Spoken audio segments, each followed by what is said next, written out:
Good morning everybody, or good afternoon, and welcome to the Bakery Bears Knitting University. So this is the first video of what will be a whole catalogue of videos by the time that we've finished.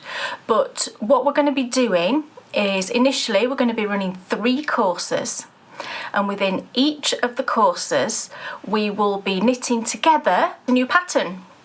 And in the course of that pattern, I'm going to be giving you all of my little hints and tips and techniques and just all the little things that I've picked up. And in this case today, it's going to be sock knitting. Now I wanted to start our first course with a sock because I think I would say it's probably one of the most popular things that as knitters that we knit on a very regular basis, and it's also one of those things that as a new knitter you might aspire to knit socks. I know that certainly when I started knitting again, when I picked the needles back up, I never thought I could knit a pair of socks, and I still remember knitting my first pair and just that feeling of achievement when I got to the end of it. So I think it is one of those kind of, oh, you know, I'm never going to be able to do that, but actually when you sit down and do it, it's not as difficult as it seems, but it can be quite daunting. So I think having like this series of series of videos to help you through all the stages, you'll realise just how attainable it is. So today what we're going to be doing is we're going to be talking about sock yarn. We're going to be talking about needles, the needles that I prefer to use, my experience of working with different brands. I'll be showing you all of the brands that I've worked with previously and what I think of them.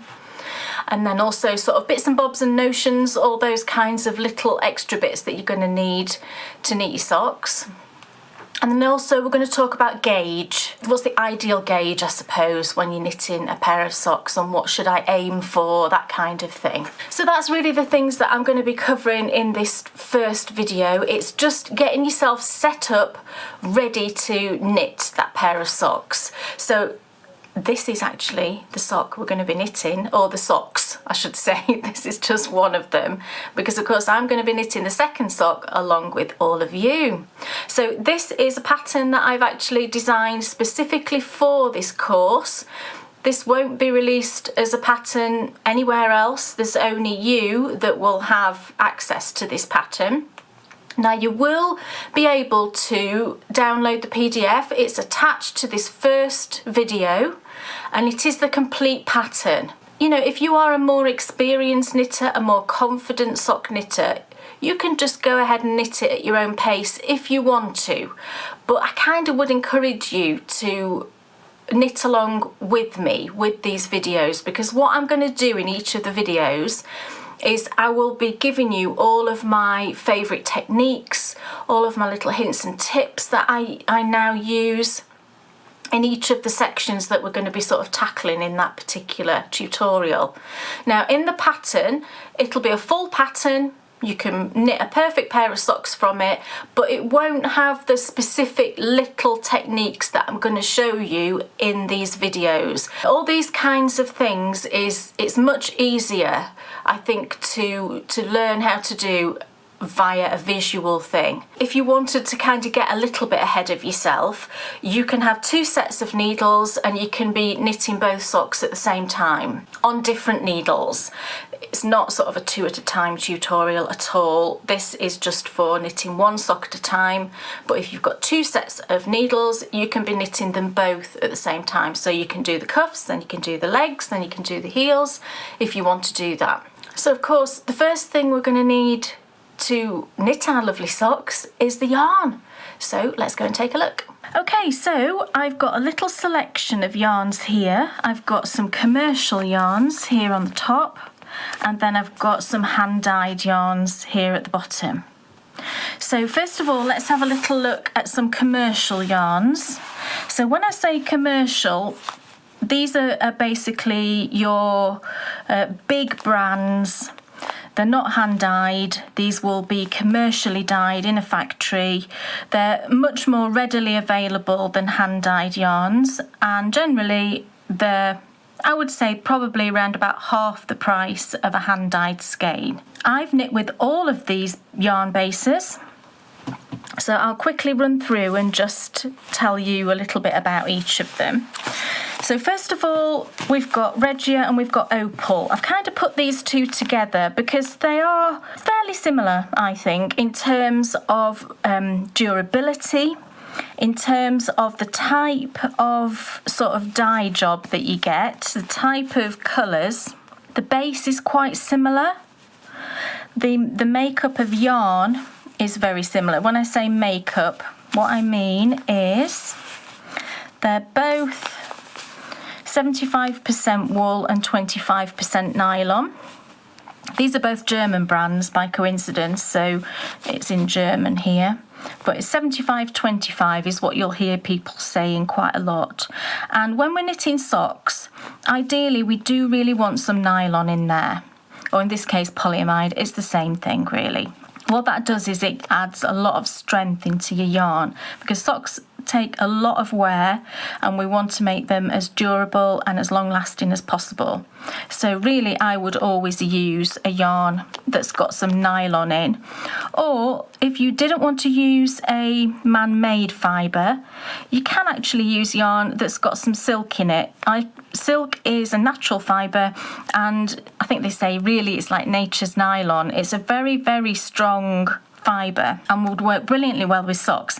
It will give a sheen because you know, silk is very shiny, but in terms of strength it would work brilliantly well for socks. You can of course knit socks really with any yarn, you know, it doesn't have to have nylon in it. It's entirely up to you.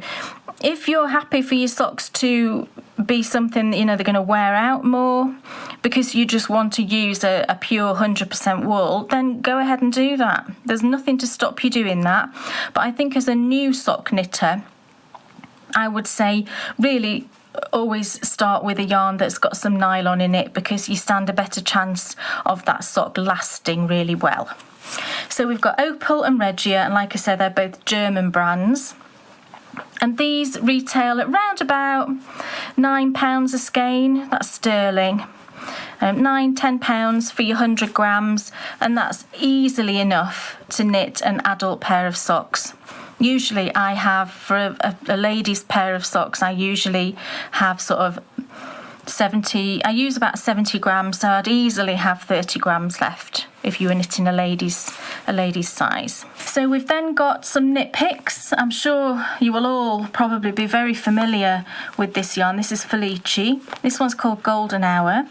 And these ones come in 50 gram skeins. The Opal and the Regia were in 100 grams, which is generally how much you'll get in a skein of sock yarn. Sometimes they are split into two 50 gram balls, which is what I've got here. But again, they are 75-25, 75 superwash merino in this case, and 25% nylon. Fingering weight. Now, I'll just talk a little bit about the terminology for a sock weight yarn. Very often you will hear it referred to as fingering weight. Sometimes you will hear it referred to as sock weight. Sometimes you might hear someone say 4-ply. Just for sort of ease of reference, I will generally say sock weight yarn, just so that you know that the yarn is not specifically designed for socks, but that it's the correct weight to be knitting socks with. And this one, as you might not be able to tell, but this is self-striping. It stripes in these colours, which is just gorgeous. And then finally we've got some Cascade Heritage, which again, same makeup. You will find this very, very often, 75-25. And this one is a commercial yarn, but I find that the base is very, very similar to the 75-25 that most hand dyers tend to use. This comes in a huge range of colours. It's a lovely yarn to knit with. I've knit with this dozens of times probably. It wears really well. It does pill. You will find with regard to pilling, if you get a merino as the 75%, this will be more inclined to pill than, for example, the Regia, because this is a more hard-wearing base of yarn, more hard-wearing breed. It doesn't specifically say the breed, but it's definitely not merino, I would say. But again, this is just a personal choice. If you want super soft socks, I would go for the merino. If you want something a bit more hard wearing, maybe for your walking shoes, then I would go more for the sort of opal and regia. So now I've got some hand-dyed yarns. Now, with regards to cost, these generally are usually about £20 a skein. Something around that. You will find quite a variation depending on the dyer and the technique used. You can find a variation in that, but I would say ballpark round about £20 a skein is the sort of average. So it's around about twice that you're going to pay for a commercial yarn. Now, the benefit of using a hand-dyed yarn is obviously you can see you get all these beautiful colours. And I've just got a little selection. I've brought like a solid or a tonal and some speckles, some stripes, and then a variegated. This one's the wool barn. This is a UK dyer, and this has got cashmere in it. You will very often find that the mix is partly is merino, partly cashmere, and then there is some nylon as well, although not as much. So these ones are not generally going to wear as well as something that's got that 25% nylon. But the benefit is you've got some cashmere, so you know it's going to be super soft. So if you want something a little bit more luxurious, then cashmere is always a lovely option. But it is, of course, more expensive because cashmere is, a more expensive fibre. We've got a variegated. This is Life in the Long Grass. This is an Irish dyer. And this is the sort of basic 75-25 that a lot of hand dyers use. It's a multi-plied yarn, which means that within each strand you've got, in this case I believe there's 4 plies of yarn, and that's ideal for socks. You want a yarn that has got multiple plies within the yarn. What that means is that instead of, let me see if I can find if I just pull this apart, if you twist it kind of the opposite way, can you see all of the plies there? And what that does is it adds strength. I would never use, for example, a single ply for socks, because single plies, it literally is as it sounds. It's just one ply of yarn, and it very easily would pull apart and it would wear much quicker. So I would never use a single ply. You're really looking for a yarn that's got multiple plies. They're usually 2, 3 or 4 plies. Works really well for socks. I prefer the ones that have got sort of 3 or 4 plies. Gorgeous. So that's a variegated. This one is a self-striping hand-dyed. You tend to find these ones to be probably the most expensive, I would say, up in the sort of hand-dyed world, because self-striping yarn is so labour-intensive to hand-dye that it tends to be more expensive, which is absolutely fine. If something takes longer to produce, then you would expect it to cost a little bit more. So this is London House Yarns. This is a UK dyer, and this is a Harry Potter colourway, pumpkin juice and butterbeer. And again, it's the 75-25. And then this time you get a coordinating 20-gram mini for your heels, toes and cuffs if you want to do that. And this self-stripes, isn't it lovely? I must knit this one as well. Getting out all these yarns just makes me want to knit them all. They're beautiful. And then this one is a speckled. I bought this recently actually. This is by Loom Yarns, and again this is a UK dyer. Faded Seaside Glamour. And this one is just very speckly, which is beautiful. Very popular speckled yarns, and they work beautifully well for socks and also for other projects as well. But I love a speckled yarn for socks, and especially when I'm designing socks, this type of yarn works really well. And again, it's the same base as these two actually. All of these are the same base.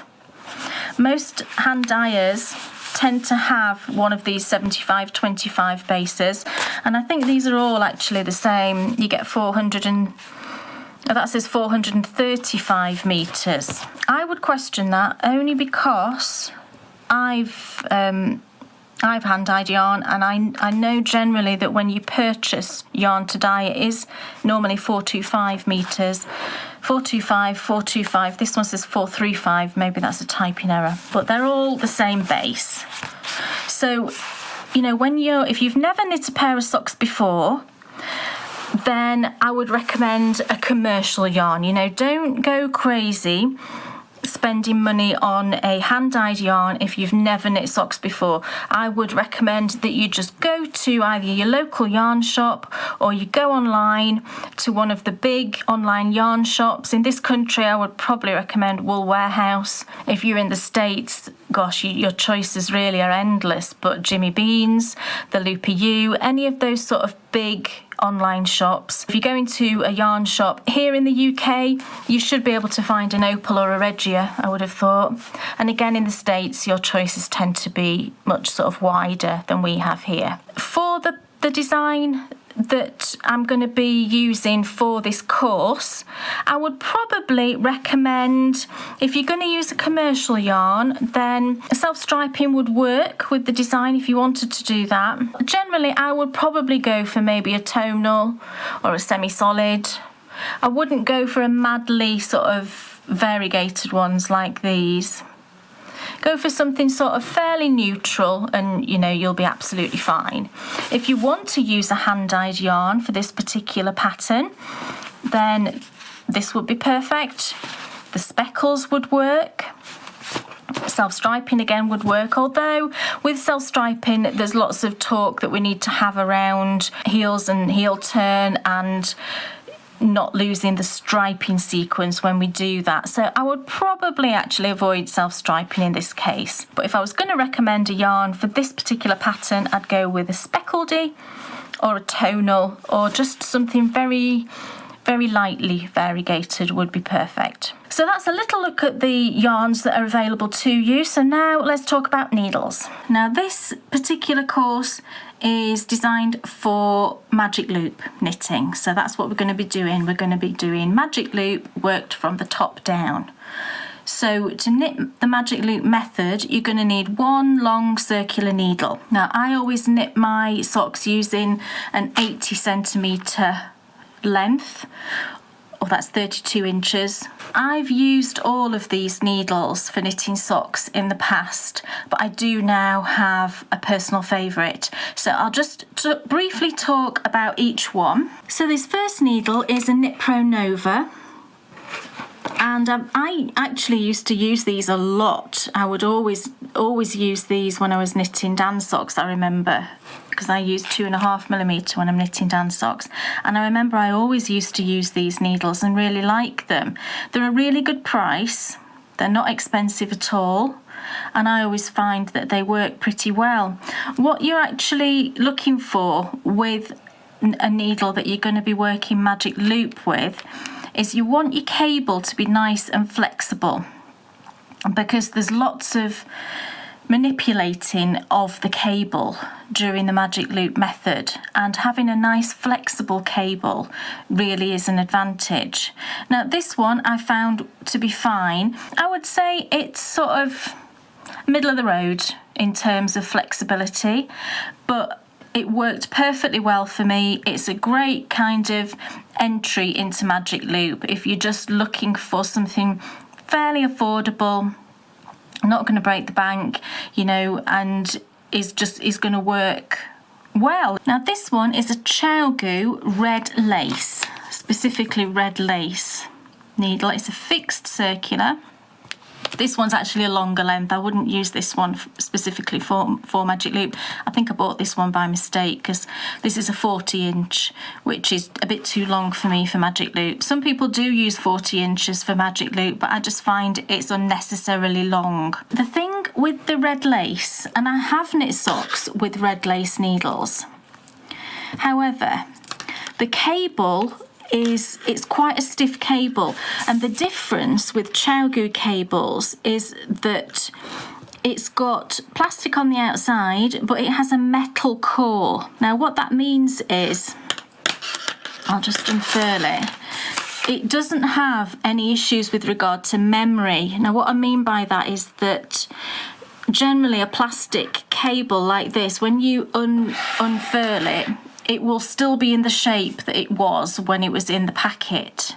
So it keeps that memory.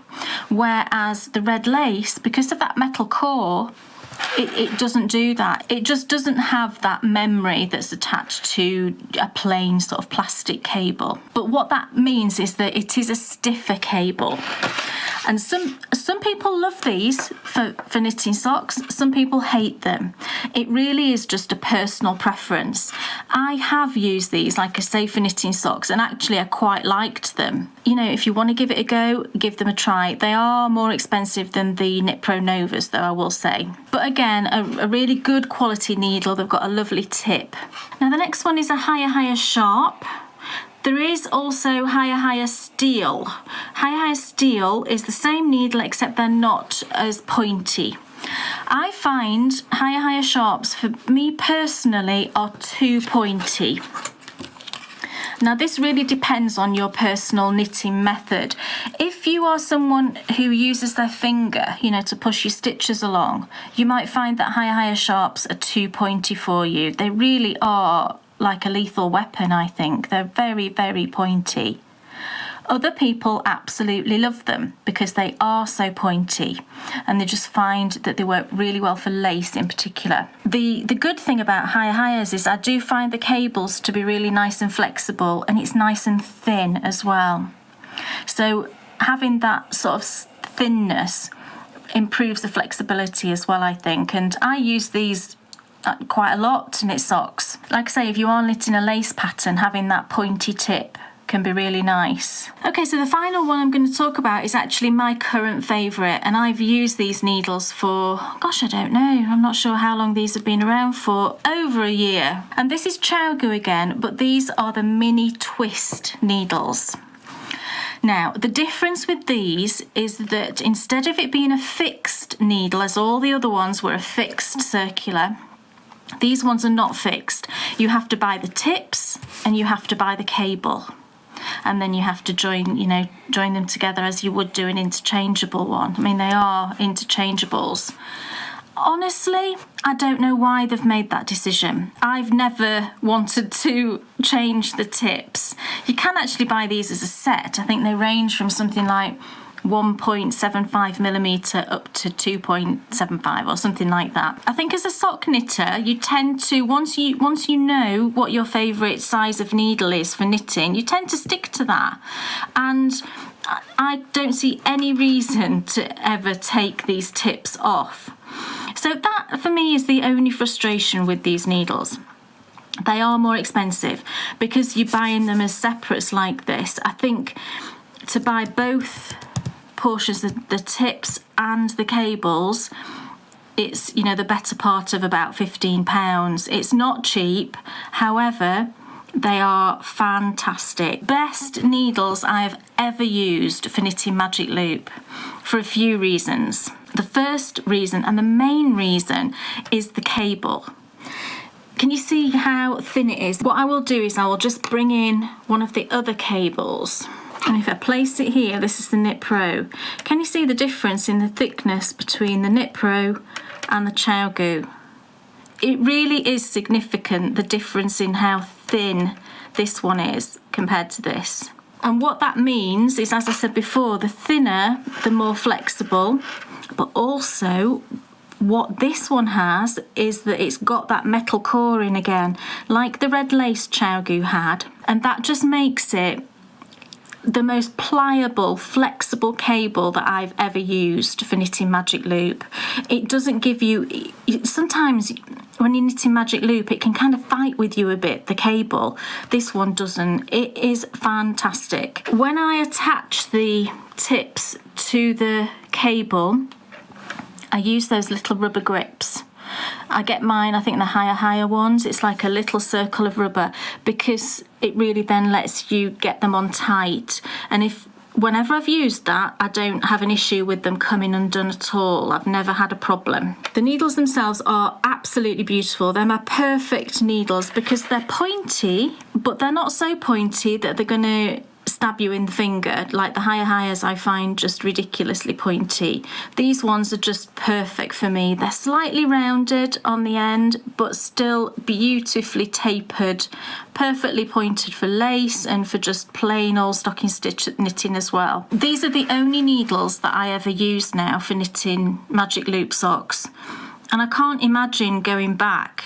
It's the type of needle that once you've used them, I don't think you'd ever go back. I cannot fault them at all, apart from the fact that I wish they were a fixed circular rather than interchangeables. So if you are wanting to purchase one of these, you're going to need tips that are 5 inches and a cable that is 22 inches. Because those together will make your 32 inch, which is your standard sort of magic loop size. So that's a little chat about needles. So now I'm going to move on just to talk a bit about gauge. Now what gauge means essentially is how many stitches you have when you knit per inch, or per 4 inches is usually what you're actually given on a pattern. Now the tighter the gauge, so the more stitches you have per inch, then the denser and the tighter fabric you're going to have on your socks. Now the reason this is important to know is because if you knit, say for example, if your gauge happens to be 10 stitches per inch, and you're knitting a pattern that recommends a gauge of 8 stitches per inch, what that means is if you knit it just exactly to your 10 stitch gauge, your sock is going to come out smaller than the pattern sock, and that might be an issue in terms of fit. So whenever you look at a pattern, you do want to be making sure that you are knitting approximately to the gauge that the pattern states. There are some variations in this. It might be that you prefer a sock that's a kind of more generous fit. It might be that you prefer a sock that's really more of a tighter, snugger fit. And again, this is something that just comes with experience and comes with practice. And you will get to know exactly the sort of needle size you prefer and the gauge that you prefer to knit to. For the purposes of this sock and the demonstration, I'm going to be using a 2.5mm needle. And that is really for a couple of reasons. One, it's a slightly larger size than is sort of standard, so it will show up a little bit clearer on camera just so that you can see what I'm doing. But also I really love knitting socks with a 2.5mm needle. It gives you a slightly looser gauge, it's a bit more of a cozy fit rather than a kind of super snug fit, and I just like that size of a needle. Now, as a sort of general rule, most sock patterns that you see these days will recommend that you use a 2.25mm needle. And I think really I would say most sock knitters probably would use a 2.25mm. If you've never knit a sock before and you want to just get the basics of knitting socks down, and we're not at that stage too concerned about gauge, we're more concerned about getting the techniques in place and learning exactly how to knit a sock, I would recommend for this tutorial that you use 2.5mm. If you're a more experienced sock knitter and you know the size of needle that you like to use for socks, then obviously go ahead and use that size. This is purely if you've never knit a sock before and we're just starting from scratch, then I would say use 2.5mm, and then once you've knit through that pair, you'll then be able to work out whether that's the right size for you or whether you need to go down a size of needle. But it will give you the opportunity to get all of the techniques in place and then move forward from there. Now the way to measure your gauge is if you look at your foot of your sock where you've got a nice stretch of stocking stitch, just get a tape measure or a ruler, and what we're going to do is we're going to measure how many of these little V stitches we've got in an inch. So you place your tape measure right at the edge of a V stitch like that, and then we count. So 1, 2, 3, 4, 5, 6, 7, 8, I've got there, and that's on a 2.5mm needle. I would say if you want to do a gauge swatch, by all means do a gauge swatch just to work out exactly where you are within that range. If you are anywhere between 8 stitches and 9 stitches per inch, you're absolutely fine. I would say just go ahead and use whatever size needle it is that you've got that gauge with.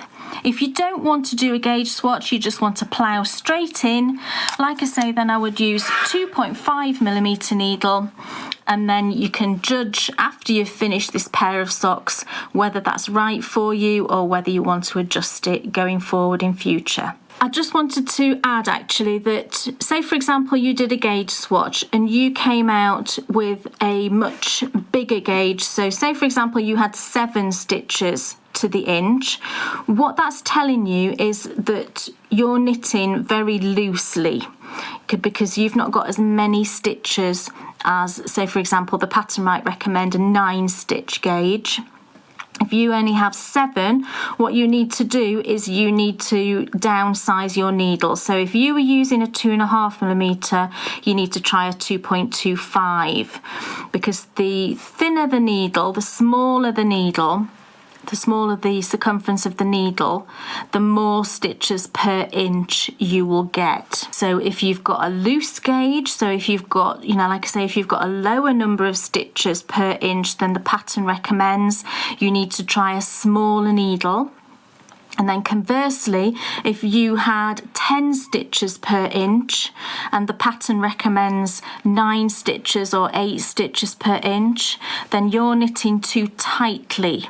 So you need to use a needle size that's bigger, that's larger in circumference than the one that you're using. So if you're using a 2.25mm, try a 2.5mm and then see where your gauge is on that. So that's a little bit about gauge, and then the final thing we're going to look at is just the kind of little bits and bobs and notions that we're going to need to knit our socks. So first of all, you're going to need a nice sharp pair of scissors, a tapestry needle. Now this can be one of the straight ones or it can be the ones with the kind of bent ends, a tape measure. This one is just one of the pull-out ones, so a tape measure or a ruler, a row counter. This one's a higher, I believe. Yep, this one's a higher. But any of the sort of clicky row counters. And then we're going to need some stitch markers. For sock knitting, I prefer just these tiny solid loops. Entirely up to you. If you prefer the more dangly ones, then by all means use those, but if you've never used them in sock knitting before, I would recommend you just go for the plain solid loops, much less fussy, won't cause you any issues at all. And then we're going to need a progress keeper. Now here you could have a myriad of different options. You can have these beautiful handmade ones with the lobster claws at the end, or you could have these more basic ones. This one's a clover, and this one is one of the bulb pins, I think these ones are called. But they should have the ability to unlock effectively. So I think these ones are called locking stitch markers. These ones are the ones with the little lobster claw that you just open and close. So you're just going to need one of those. If you want to use a really pretty one, I do that quite often, I'll match it to the yarn or whatever, then absolutely by all means do so, but one like this, perfectly fine. Okay, so that's everything we're going to need to knit our socks. So you can now go away to your yarn stashes if you have a stash, or you can pop down to your local craft store, your local yarn shop, or you can go online and order yourself a skein of yarn. Entirely up to you what you use. I've given you a few suggestions there, but it's really up to you. Get your needles organised. If you want to do a gauge swatch, as I've spoken about, then by all means go ahead and do a gauge swatch. Gather together all your notions supplies, get yourself a little notions pouch if you want to do that and pop all your bits and pieces in it. That's really exciting. Choose yourself a nice project project bag. I didn't really talk about project bags because it's not something that's essential by any means. You know, you don't need to use a project bag, but if you do have a supply of project bags, then go ahead and choose yourself a lovely one. And then in the next video, we're going to be casting on. I'm going to show you the method that I use to get a really seamless cast on, and then we're going to be working the rib. So very exciting. So I will see you for the next video.